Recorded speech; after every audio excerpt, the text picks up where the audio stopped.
Pessoal, então, aqui pronto, já está gravando.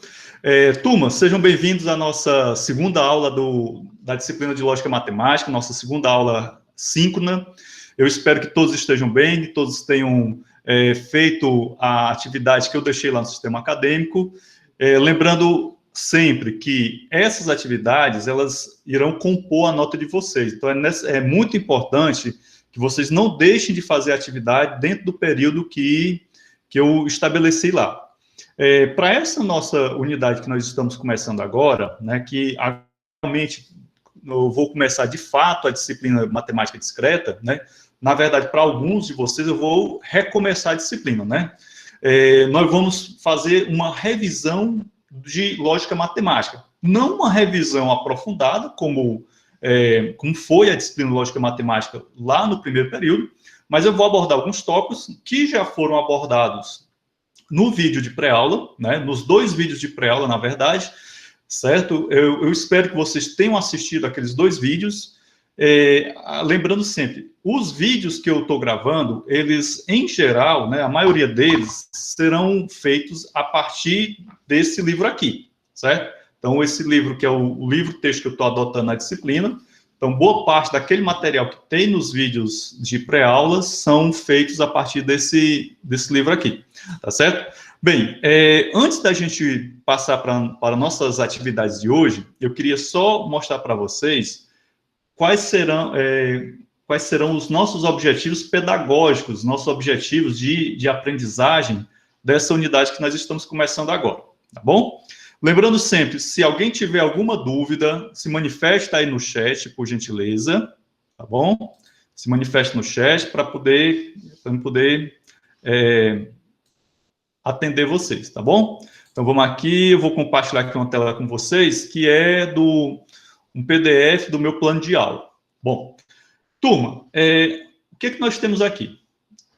Nessa nossa nova configuração de aula, é recomendável que nós professores, deixemos bem claro quais são os objetivos de aprendizagem desse conteúdo. Então, vocês devem estar vendo aí na tela de vocês que nós estamos começando uma nova unidade de conhecimento. Essa unidade de conhecimento, ela é o capítulo 1 do nosso livro-texto. Certo? Esse capítulo 1, ele engloba o quê? O pensamento lógico, como vocês já viram lá no vídeo de pré-aula, tá bom?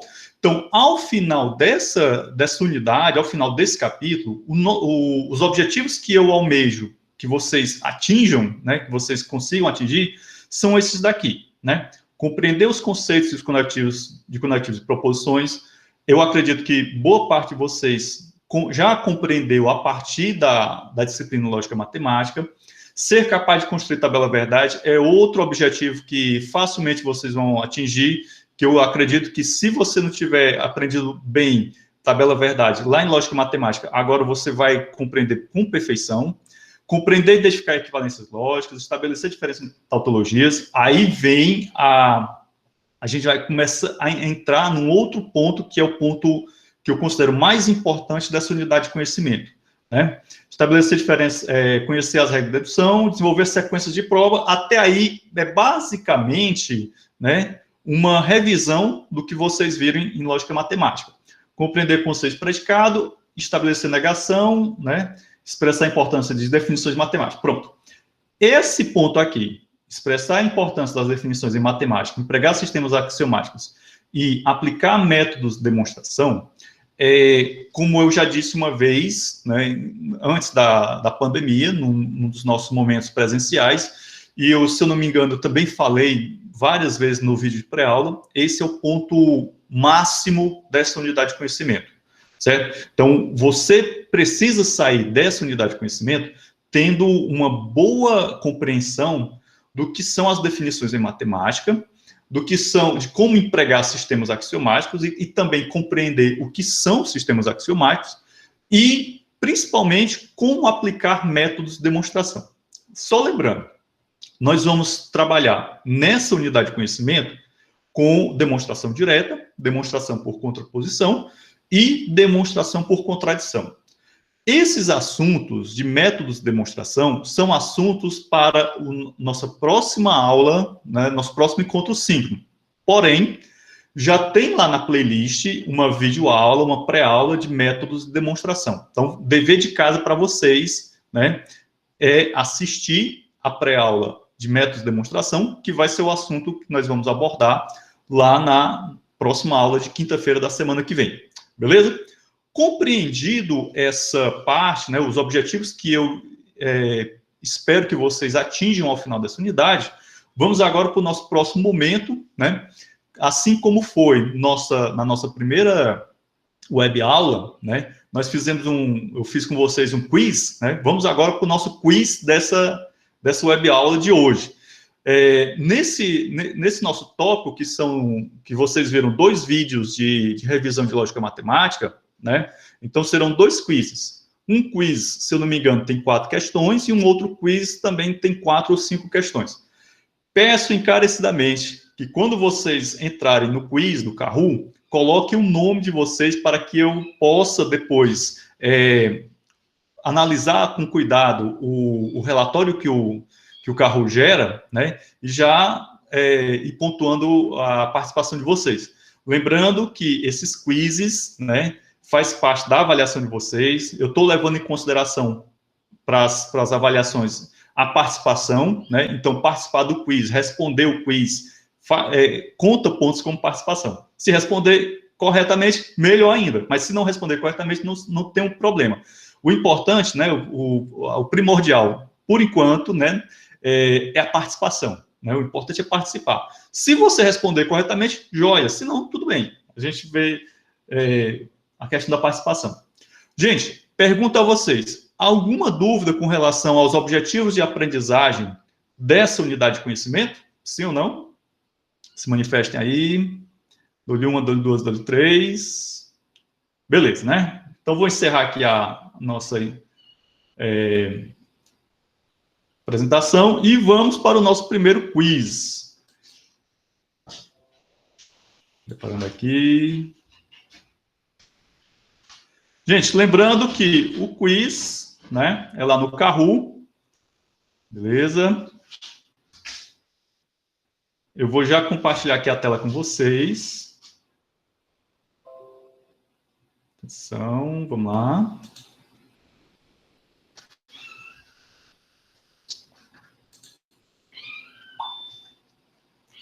Alô, alô. Opa.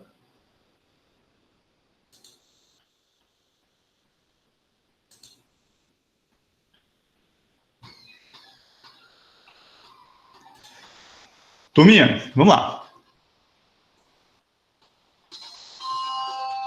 Opa. Seguinte, todo mundo já sabe, né? Que no Kahoot você digita www.kahoot.it. Vocês estão ouvindo um gato que é um dos gatos daqui de casa tentando entrar no meu escritório. Estou aguardando vocês. Certo? Todo mundo está visualizando aí o quiz, o PIN. Nosso PIN é esse aqui. Certo? Temos Jailson, Débora, Francisco Bruno, está todo mundo chegando. Vou aumentar aqui um pouquinho o som.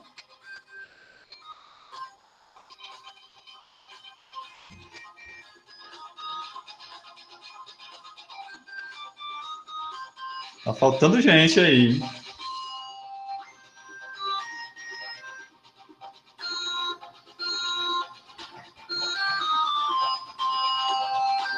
Cinco, tá faltando alguém. Dou-lhe 1, dou-lhe 2, dou-lhe 3. Tá faltando o Irã. Tá faltando, deixa eu ver quem mais. O Leonardo. O Irã e o Leonardo. Opa. E quem mais, meu Deus do céu? Irã, eu vou escrever aí no chat.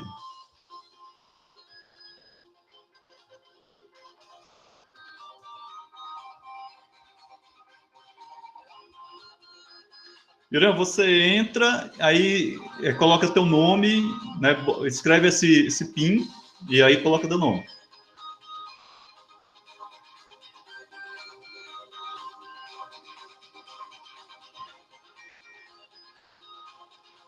Temos 6 participantes, está faltando alguém.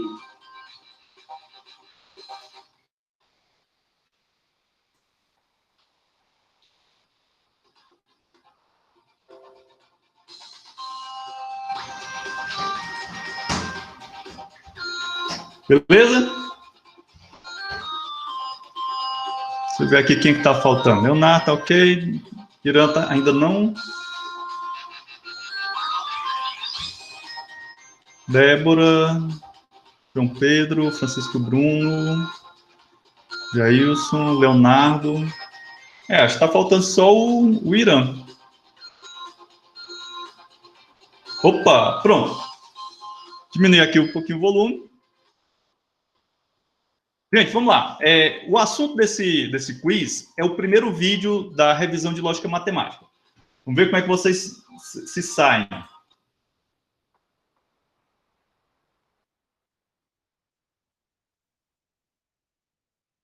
Primeira pergunta é um quiz, facinho. A lei de formação de uma tabela verdade é... Qual é a lei de formação de uma tabela verdade?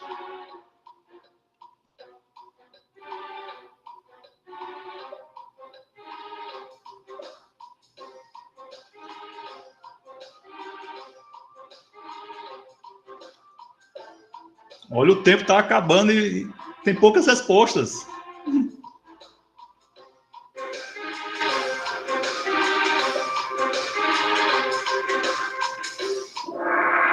Show de bola. Turminha, seguinte, ó. Recordar é viver. Quando você vai construir uma tabela verdade, para você saber a quantidade de linhas que ela tem, você usa aquela fórmula 2 elevado a n, onde n é o número de símbolos proposicionais que a sua expressão possui. Então, no caso aqui, nossa resposta correta, que a maioria acertou, né, 2 elevado a n, onde n é o número a quantidade de símbolos proposicionais que nós temos. Ou seja, se uma tabela verdade... Ah, tá, Leonardo, foi mal. Na próxima pergunta, eu vou ler as opções, tá certo? Beleza? Então, numa tabela verdade, sempre a quantidade de linhas vai ser dada a partir do número de símbolos proposicionais que a expressão possui. Aí eu pergunto a vocês, né, vocês podem até responder aqui no chat mesmo. Se uma expressão da lógica proposicional tiver, além de símbolos proposicionais, tiver símbolos de verdade, como por exemplo true ou false, esse true e false, ele vai ser contado na hora de você especificar a quantidade de linhas da tabela verdade? Quem pode responder aí? Veja bem, ó. Símbolos de verdade são o verdadeiro ou falso, né, o true e falso, dependendo do autor que você esteja usando, e variáveis proposicionais são outra coisa, certo? O que eu estou perguntando a vocês é se, numa determinada expressão, ela possuir símbolos de verdade, esses símbolos de verdade vão entrar na conta de quantas linhas vai ter a tabela. O que é que vocês acham? Valendo aí alguma bonificação na prova? Na prova não, na avaliação. A Deb colocou não. Professor, tem como repetir a pergunta? Eu não entendi. Tá muito barulho aqui em casa. Certo, Jair. Ó, o seguinte. Para a gente estabelecer o número de linhas de uma tabela verdade, eu uso aquela fórmula, 2 elevado a n, onde n é a quantidade de símbolos proposicionais ou variáveis proposicionais. Mas, além das variáveis proposicionais, nós sabemos que também nós podemos ter, numa fórmula da lógica proposicional, símbolos de verdade, certo? Os símbolos de verdade podem ser as constantes true ou false, ou verdadeiro ou falso, ou uma simbologia que alguns autores utilizam. Aí a pergunta se uma expressão possui símbolos de verdade, eles entram também na conta de quantas linhas vai ter a tabela verdade? Deu para entender, Jailson? O pessoal já deu umas dicas aí. Vai entender. E aí, o que você acha?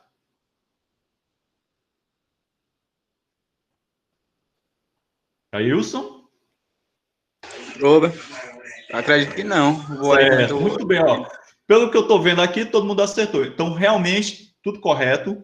Símbolos de verdade não entram na conta de quantas linhas uma tabela verdade vai ter, tá bom? Vamos passar aqui para a próxima pergunta. Vamos ver como é que está o placar. O placar aqui está desse jeito. Vamos para a próxima pergunta. Beleza? A próxima pergunta é um quiz também. Contrapositiva de uma condicional é condicional P condicional Q é. Lembre-se bem, contrapositiva. A contrapositiva é, primeira alternativa, vermelha, Q condicional P. Segunda alternativa, losango azul, não P condicional não Q.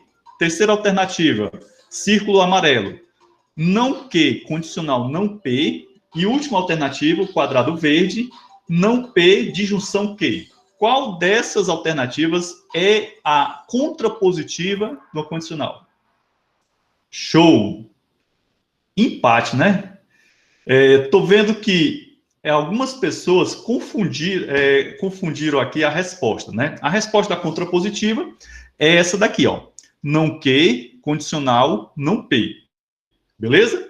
Então, vejam bem, essa outra resposta aqui, não P disjunção Q, na verdade, essa é a equivalente, né, a condicional P condicional Q. Então, talvez tenha sido isso que tenha provocado alguma confusão na cabeça de quem respondeu, que assinalou a opção verde, certo? Então, vamos lembrar sempre, gente, ó, contrapositiva, ela é equivalente, né, a condicional P condicional Q. Só que essa equivalência aqui, certo? Não P disjunção Q, não é a contrapositiva, é apenas a mesma fórmula, certo? Só que expressa a partir da negação e da disjunção.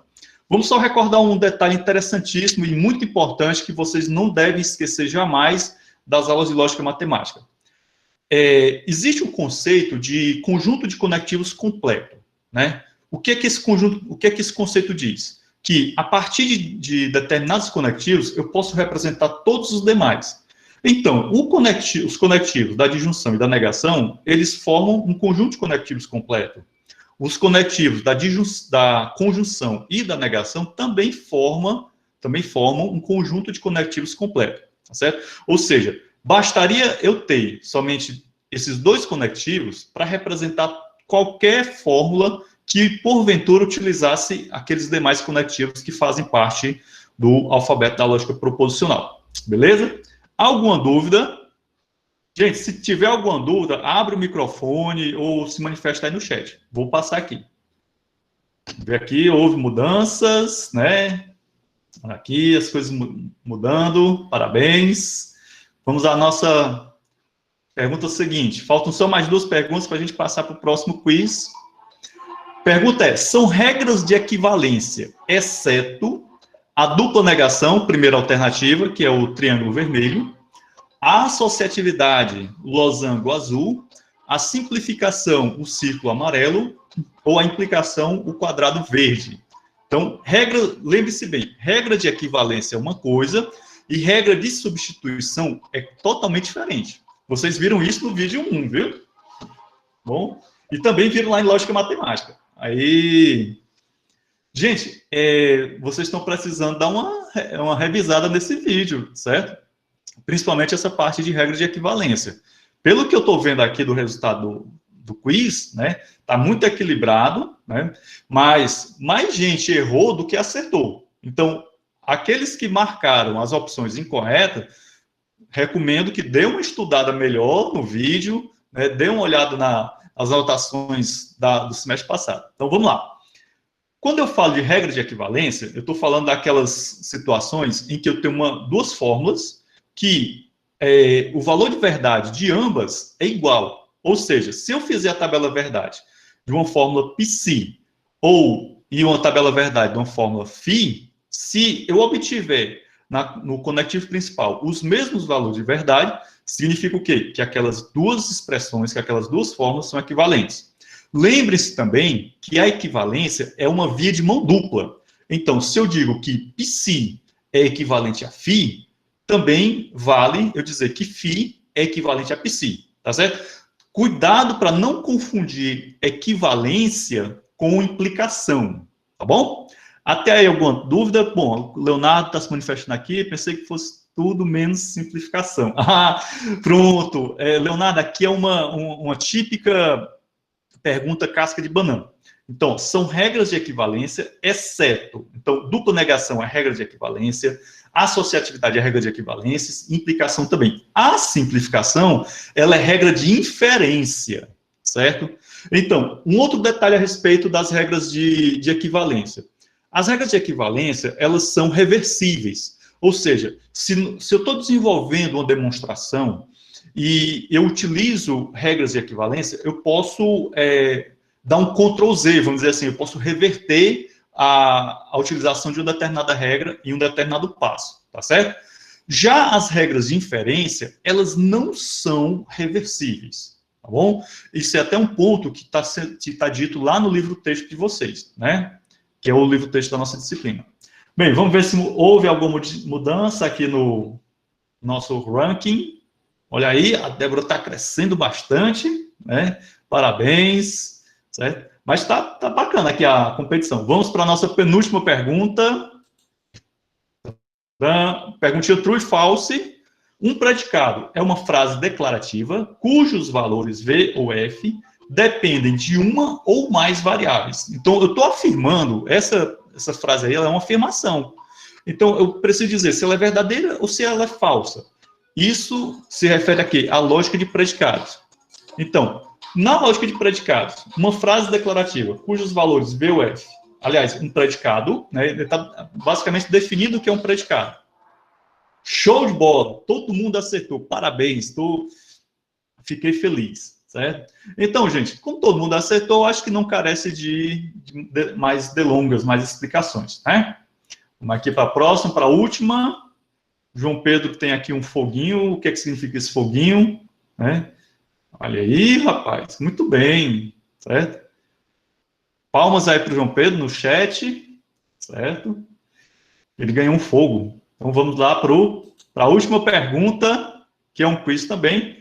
Agora vem uma pergunta um pouco mais elaborada, que é de lógica de predicados.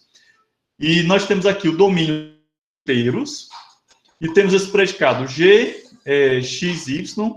Esse predicado significa que X é maior do que Y, e aí nós temos uma sentença.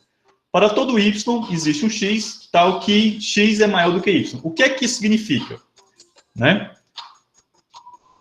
Temos aí algumas alternativas, ela é mais complicadinha. Eu deveria ter dado mais tempo nessa questão. Mas vejo que a maioria acertou, né? Olha que coisa bacana. Muito bem, então, muito bem. Então, essa expressão aqui, né? Essa expressão que ela está quantificada universalmente para a variável y, quantificada existencialmente para a variável x, né? E o predicado g, x, y, significa que x é maior que y, ela significa que, para todo inteiro y, existe um inteiro x, tal que x é maior do que y. Certo? Eita, no último segundo, João. Ah, tá. Pronto. Ó, uma coisa que eu queria comentar com vocês é o seguinte. Quando eu começar a receber os próximos trabalhos de vocês, né, já sobre o assunto da disciplina mesmo, eu vou levar muito em consideração na minha análise, na minha avaliação, o processo que vocês utilizaram para construir uma determinada resposta, desculpa. Então, na minha avaliação, eu não vou considerar somente se você acertou ou não a questão, mas o processo de construção da sua resposta eu também vou considerar. Mesmo se você tiver apresentado uma resposta incorreta, né, dependendo de como você desenvolveu, você vai ganhar alguma coisa, tá bom? Então, é uma outra coisa que eu estou modificando nas minhas avaliações, beleza? Então, a Débora percebeu uma coisa muito importante, porque a própria, como ela diz assim, a própria frase já entregava a resposta, certo? Então, eu estou fazendo um curso no Coursera, que é sobre pensamento matemático. E o curso é basicamente isso, a gente lê sentenças escritas na lógica proposicional, na lógica de predicados, né? E enxergar esses detalhes, essas nuances, né? Então, gente, vamos lá, vamos ver aqui como é que ficou o nosso pódio, né? Porque já vamos dar um intervalo de 10 minutos, já estamos até passando. Então, Terceiro lugar para o Jailson, parabéns, Jailson. Segundo lugar para quem? Bruno. E quem terá sido o primeiro? João, realmente eu... Muito bem, Pedro. João Pedro ficou em primeiro lugar, né? Parabéns aí pela sua colocação, certo? Você acertou todas as questões, todas as 5 questões o João Pedro acertou, o Jailson acertou 3 de 5, o Francisco Bruno 3 de 5 também. Só que eu acho que o Kahoot, o algoritmo dele leva em consideração o seu tempo, né? O tempo que você leva para responder, por isso que deu esse segundo lugar para o Bruno. Certo? Os demais que não entraram no pódio, não se preocupem que o importante é ter participado. Gente, esse foi o nosso primeiro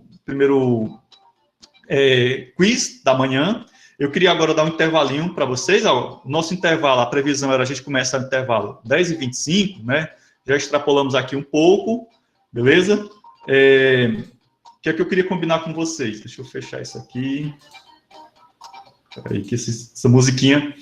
Beleza? Então, eu vou fazer o seguinte, 10 minutinhos de intervalo, são 10h33, às 10h43 a gente volta, tá certo? E vou deixar aqui uma musiquinha rolando, enquanto a gente vai fazer um lanche, tomar uma água, que eu também estou precisando tomar uma água, tá certo? Quando for 10h44, a gente está de volta para o segundo quiz, que é um quiz menor, e eu também gostaria de comentar algumas questões da lista de exercícios desse capítulo 1, tá certo? Que a próxima atividade de vocês serão questões do capítulo 1 que eu vou pedir para vocês responderem e me mandar através lá do sistema acadêmico, beleza? Então, vamos lá para a nossa musiquinha de fundo, né? Eu vou aqui interromper a gravação, porque senão vai ficar 10 minutos só de